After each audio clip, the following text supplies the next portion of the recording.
We all know that in order to get the most consistent gains, you're going to want to get yourself in the gym and take it one day at a time. Today I'm going to show you when it comes to leg training, if you want to get the most explosive, powerful, and big legs, you might want to start thinking about training them one leg at a time.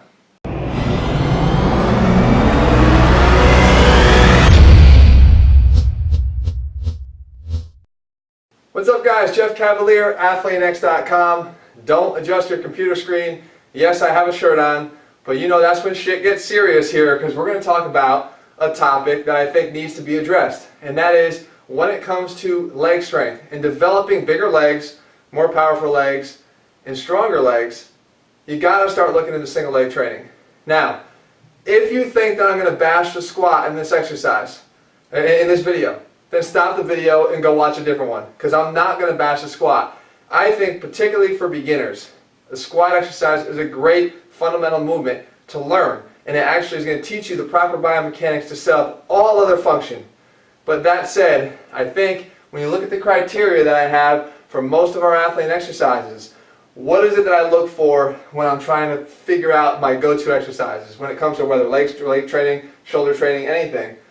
Number one, it's got to allow for a safe overload. So when I'm saying overload, you have to be able to progressively add more of a challenge, whether that be through weight or rep speed or time under tension, whatever that may be. But in the form of weight, we want to have the opportunity for safe overload. Secondly, it has to have a high or the highest functional carryover.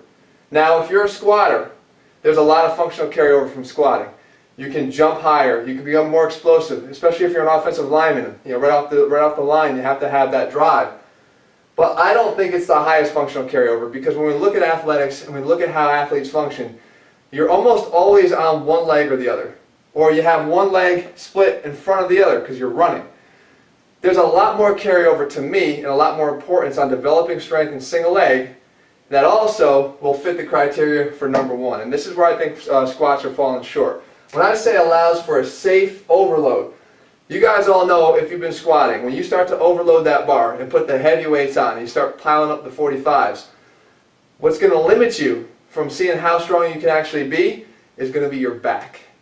And I'm saying that out of experience, and I'm also saying that having trained a lot of athletes who succumb to the weaker back, because the legs are almost always going to be stronger than the back.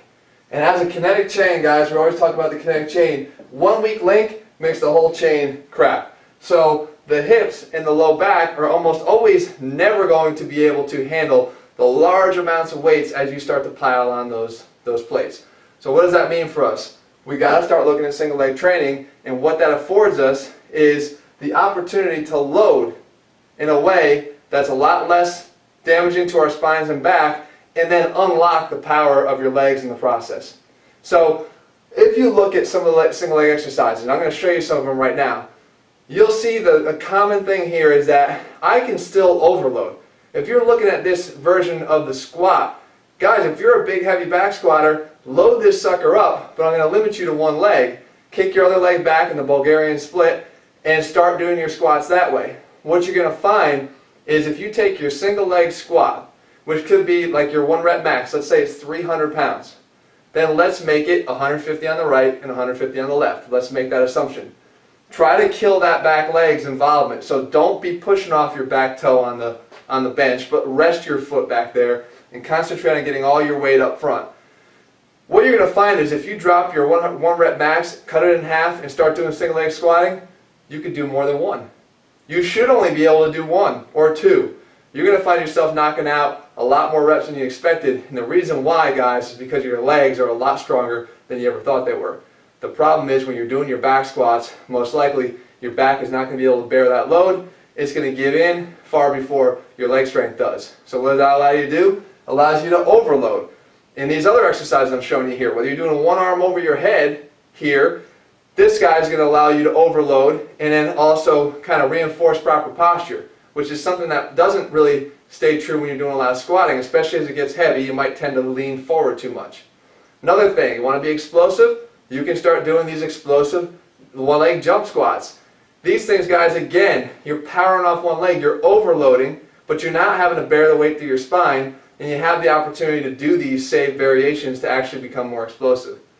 The bottom line, guys, is the back is always going to be your weak link, and I don't want it to be, because if it is, it's going to prevent you from getting the biggest legs that you can. And the reason why we include a lot of single leg activities in Athlete Next, in addition to deadlifting, in addition to squatting, we want to make sure that we're being explosive. We want to make sure that we're allowing for safe overload, and most of all, we want to have high functional carryover so that when you get back out to do whatever it is you want to do, whether it be play sports or whether it's just to look good, you're going to be able to put a lot more weight on that bar and overload those legs in a way that will allow you to grow bigger and stronger each time you hit that gym. Guys, if you want to experience what Athlete Next training is about and see how we incorporate the science behind the strength and start putting in the things that you guys need that maybe sometimes you overlook, and I think I do it at times as well, but we have to sometimes come back to basics and say, how are we really meant to train? And this is how your body is meant to train. Head over to athletenext.com right now and go grab the Athlete Next training system and start unlocking not just bigger legs, but bigger upper body, more powerful, a strong rip core. The idea, guys, is becoming a better version of you in the next 90 days. And if you head over there right now and grab the program, I guarantee you'll see that. We'll see you guys back here in 7 days. In the meantime, have a great rest of your week.